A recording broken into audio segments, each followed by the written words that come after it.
everybody, my name is Jenna and I'm one of the instructors here at Stretch Pilates. Today I'm going to take you through what would ordinarily be a beginner's Pilates class so that you can see what happens behind the scenes in our studio. So we generally say hello very kindly to everyone, stand on our mats and ready ourselves for the workout. Then we make our way onto the mat. So we're going to start on the mat. I'd like you to go ahead and try and lie down on your mat and feel where you are in space. You're going to reach your arms towards your heels and then relax your shoulders completely. Feel free to follow along with this class so that you too can experience what it's like to be in Stretch Pilates. I want you to spread all 10 toes, pressing them into the floor, and try and find length at the top of your head and out your tail, pressing your sacrum into the mat. Your sacrum is the base of your spine, so you're going to feel that you have heaviness in your pelvis, heaviness across your upper chest into the floor, and then heaviness in your feet. I want you to open up your collarbones, and then take a nice deep breath in through your nose. Exhale through your mouth. Inhale through your nose, and exhale through your mouth. I'm going to start with a movement where you have to tuck your tail and scoop out your abdominals, press the bones of your low back into the mat, and try and imprint your spine. Here we want to use your tummy to try and press your back into the floor. You'll notice that you can do this movement with your glutes by pushing or with your tummy by pulling. Undo the movement and recoil the spine to neutral. We want to use your tummy. Please tuck your tummy in and squash the bones of your back into the floor. We want to keep your glutes nice and loose to start with, and then undo that pelvic tuck. Scoop out your abdominals and press your spine into the floor again. This is a pelvic curl, and then unravel. We're using the front of your tummy to initiate the curl, moving your pelvis into a posterior pelvic tilt. You're going to keep your posterior pelvic tilt now and hold your tummy in. I'm going to start by lifting your coccyx off the floor, slowly peeling your spine up into a full pelvic curl. Up, up, up you go. Notice how your hamstrings are pulling. It's a good sign. Don't give up. Tuck your tail and lower the spine back down into the mat and unravel the coccyx all the way flat. Imprint that spine again using your stomach, but you cannot lift without your bum. So lifting using your glutes and your hamstrings, pressing up, and then curl back down, unraveling the spine as you do so. Good. We'll go again. Imprinting the spine, tucking the tail, lifting your hips up for me. Hold it there. Hopefully you're cramping. And then come down, untucking the tail, unraveling the pelvis, and letting the coccyx land flat. Good. Now place your hands on the heels of your hands on your hip bones and place your middle finger on your pubic bone. You've created a triangle with your hands, and that should be in a neutral pelvic position.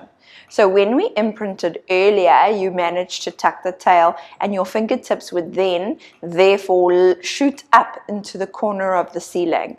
But if we arch your back and your fingertips push down towards the mat, you're in an anterior pelvic tilt. So find halfway between the two, and that's your neutral. I need you to learn where your neutral is in space so that we can return to neutral whenever we choose to. And we can go out of neutral on purpose, not by accident. For the sake of the next exercise, you're going to keep your hands exactly where they are. And I'd like you to try and straighten your right leg away from you without letting your hips move in any way. So draw in your tummy a little bit, but do not squash your bones into the floor. Keep your neutral. And then slide your right leg away on the ground and notice if anything lifted. Maybe your right hip lifted and your left hip dropped. Use your insides to try and pull those hips to neutral again, and then slide your right leg back. Let's take the left leg away this time. Notice how you have to change where you're putting your weight, how you have to shift your weight over to the other side. Also notice how your right knee maybe wanted to fall out to help you keep balanced. And then pull your left leg back in. So we'll do one more per side, just feeling how there are internal challenges that you need to try and overcome. And then do the left leg and back in. Now we're going to take it up a notch. Place your hands at your sides, reaching your hands towards your heels, and float your right leg to tabletop. Tabletop is where your shin is parallel to the ground. And then come back down, placing your toe and then your heel on the mat. We float up the heel of the left leg, and the left leg comes up all the way to tabletop. Lower it down. Maybe you can feel now it's a little harder. One hip wants to lift, the other hip wants to drop. Try not let either happen. Try keep your neutral. If you need to, you can put your hands back on your pelvis and feel what's happening. This seems quite simple and straightforward, but if you tap in and make it harder for yourself and make it more valuable, then you're going to get all the benefit. You're going to wring out the benefit much more. And come down. Good. We're going to squash those toes together, those heels go together, the knees go together, and your arms get to float up towards the ceiling. I want you to suck in your tummy, but keep your bum bones pressed into the floor, and then you're going to open up your arms into a nice T. Notice how you might have a stretch in your arms because of tightness in your arms. So I'd like you to accentuate that stretch by reaching your hands in opposite directions and pressing those thumbs down into the floor, and almost imagine that you're pulling your arms out your sockets. Keep your head in the middle, keep your shoulders down flat, and we're going to roll your knees over to the right hand side. When we roll, we don't let the knees slide. You're going to lift up the left foot and the left hip at the same time that you roll your legs over. And so you're stretching into the side of your body. Keep your shoulders down. Suck in your tummy here, and then wrap your body back from the top of your rib cage, pulling back your pelvis, wringing out your middle, and then land with your feet on the floor. When we go over to the left-hand side, the right knee creeps a little bit longer, and the right foot lifts up, the right hip goes with you, and you stretch over, and then drag your body back to center. We're going to move over to the right again. Inhale, over you go. And exhale, drag yourself back. Inhale over to the left-hand side. And exhale, drag yourself back. Good. We take those arms. We're going to bend the elbows and take your hands behind your head, interlacing your fingers, and run the thumbs down the back of your neck. You'll notice that my elbows have lifted off the floor.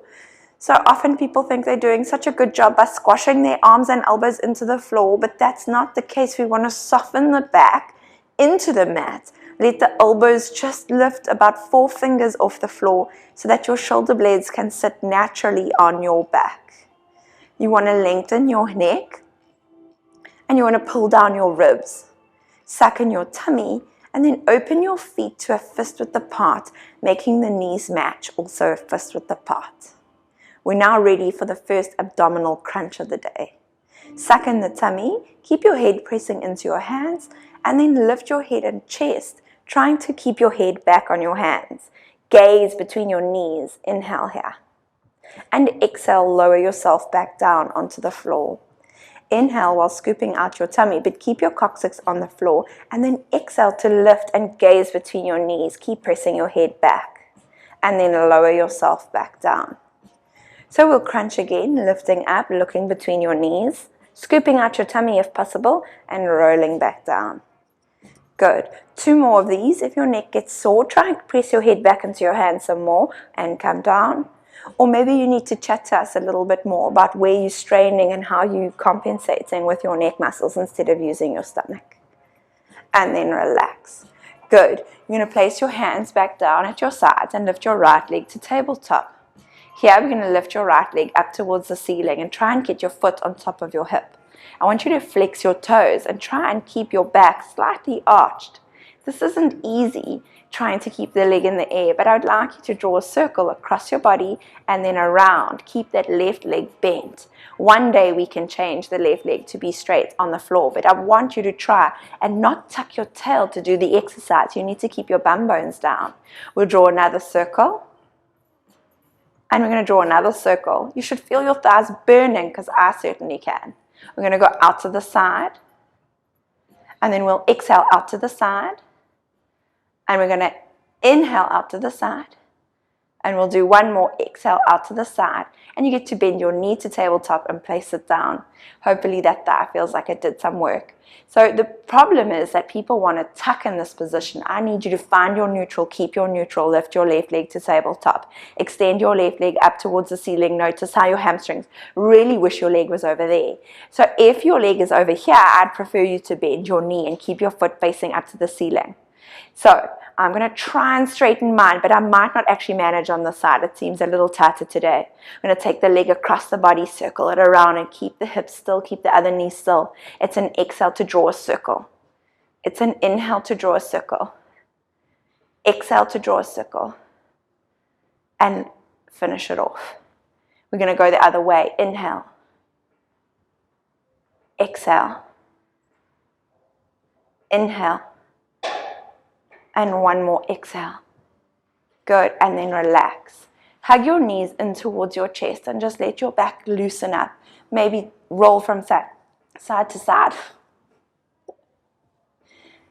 Maybe roll from side to side. Tuck in your chin and try and see if you can pick yourself up using momentum of your knees and a curve in your spine. Don't worry if you couldn't. The next exercise is a spinal articulation. So in Bassi Pilates, which is the method that we teach here at Stretch Pilates, we follow a recipe. We do fundamentals in the beginning of our sessions. So learning how to find your neutral, learning how to do movements that require stability, thought, mind-body connections. And then we do abdominal work, spinal articulation, getting you to move your spine in a way that moves segment by segment to teach you that you don't have to have one joint hinge and all your effort come in one area of your spine. You need to distribute the effort across your spine so that every bone in your back is doing its role and you don't have to dump into any one area. This next movement forms part of spinal articulation. So I'd like you to go ahead and reach your arms out in front of you, pulling your toes towards your chest. I want you to close your ribs so that we don't pop artificially in the upper back but have a rounded lower back. So you need to keep the low back slightly lifted and then the upper back rounded ever so much, and close your fingers. Imagine that you're leaning against a wall. In fact, you can go to a wall and lean against the wall and get great feedback. Inhale here and then peel your chin and towards your chest and take your spine off of your wall, rolling forward. Curling, curling, curling, reaching forward as far as your spine will go. Suck in your tummy to try and press even further. Inhale here, and then lower your low back backwards onto that imaginary wall and unravel your spine to gaze forward. Inhale and exhale, dive, dive, dive. Dive. Inhale there and exhale, come back up. Unravel the spine.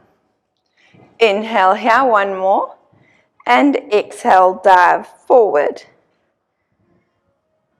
Reach. Draw in your tummy.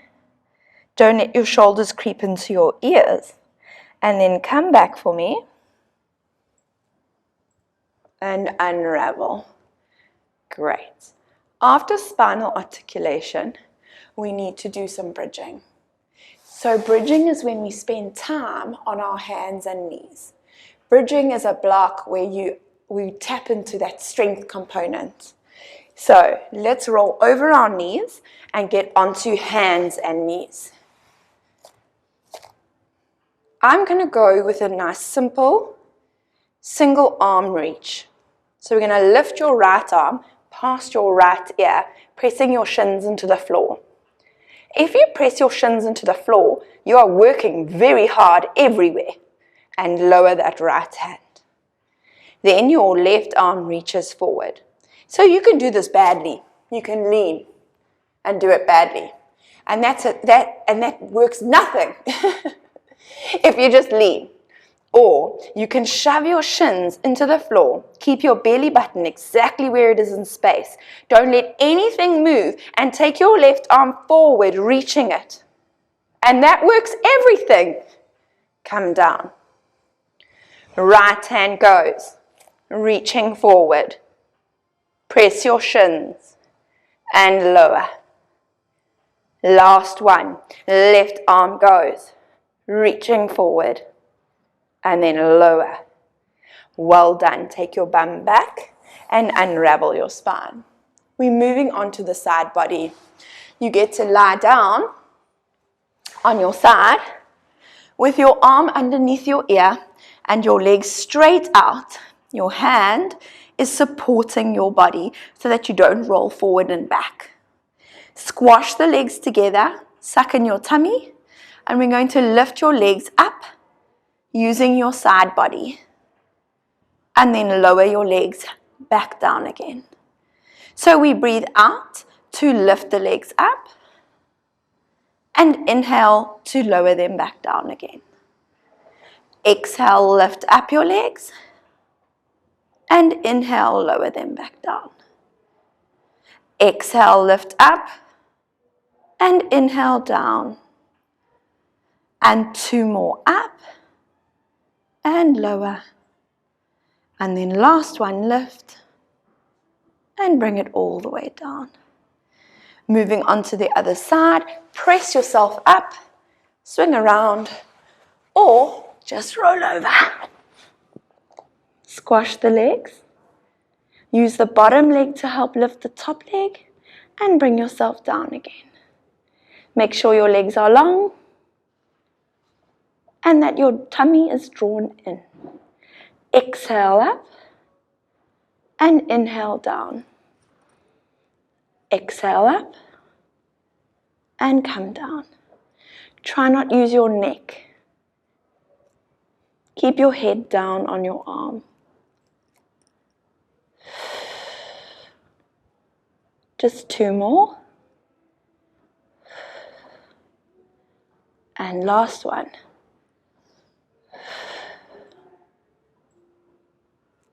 For the last back extension, I want you to roll onto your tummy. Place your hands against your thighs, and you're going to gaze down at the mat with your nose about 1 centimeter off the floor, and your hands are halfway up your thighs. So often people rest their hands down on the mat.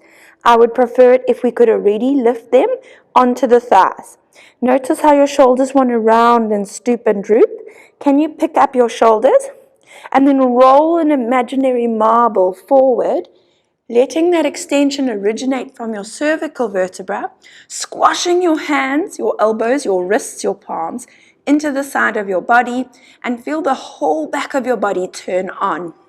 Then lower yourself back down, tuck in your chin, and allow your arms to rest.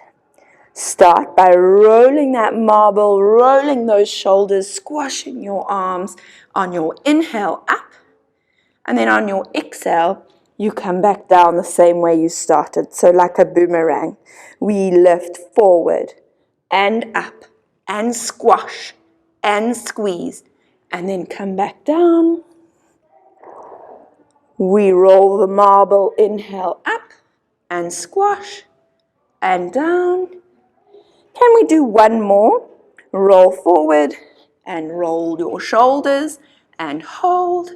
And then move your hands to underneath your shoulders. Push back your bottom. Reach your arms in front of you and breathe.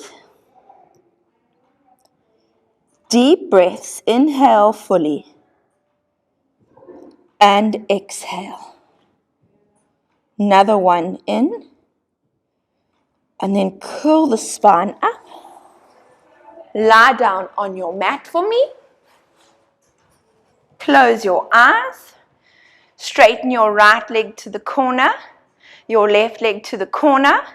Allow your feet to flop. Relax your arms, your shoulders, your neck, and your face. Just soften your jaw. Soften your brow. Soften your eyes behind your lids. Take a deep inhale into your belly. Side out. Another one in. And then as you breathe out, you can let all your tension just go.